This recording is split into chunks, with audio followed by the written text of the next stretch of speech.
कार्य मेरे अकेले के वश की बात नहीं है।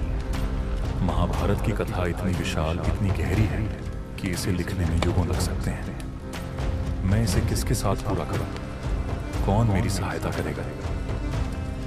व्यास, यह केवल एक कथा नहीं, बल्कि युगों युगों तक मानवता के लिए एक मार्गदर्शक होगी। इस कार्य के लिए तुम्हें एक दिव्य सहायक की आवश्यकता है।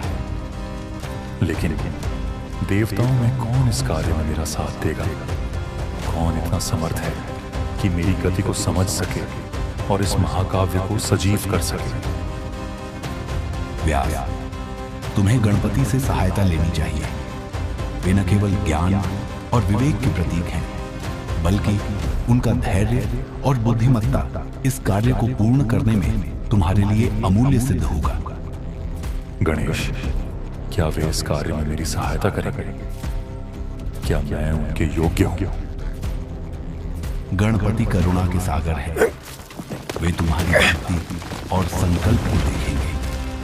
उनकी शरण में जाओ और अपनी विनम्र प्रार्थना से उन्हें इस कार्य के लिए मनाओ।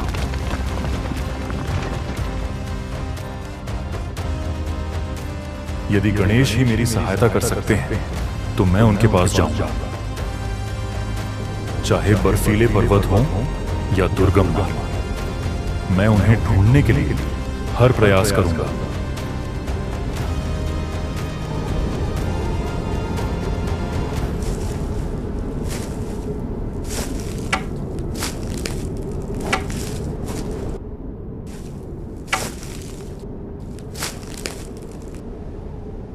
आओ व्यास, मैं तुम्हारी प्रतीक्षा कर रहा था।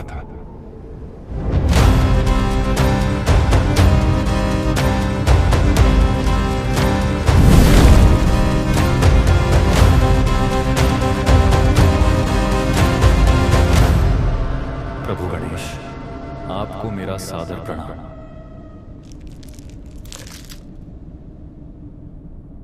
मुझे महाभारत जैसे महान ग्रंथ को लिखने का कार्य सौंपा गया है, लेकिन यह अकेले मेरे बस का नहीं। मैं आपकी सहायता के लिए आया हूं। व्यास, तुम्हारी भक्ति और ज्ञान ने स्वर्ग तक को प्रभावित किया है।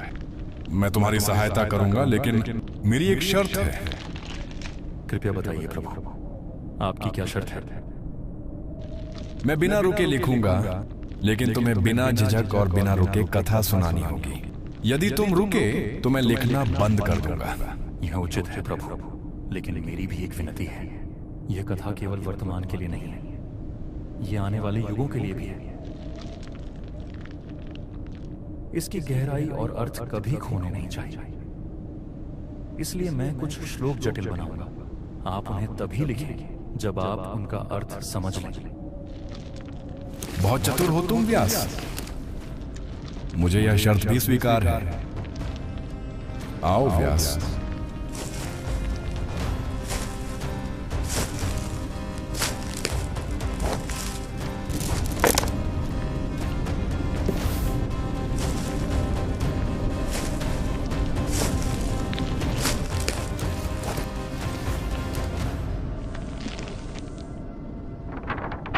कथा आरंभ करो व्यास। नारायणं नमस्कृत्य नरं चैव नरोत्तमं देवीं सरस्वतीं चैव ततो जयम् उदीर्ये। Hey guys, thanks for watching this video. I hope you really liked it. If you want to support us to keep creating more content like this, the links are in the description.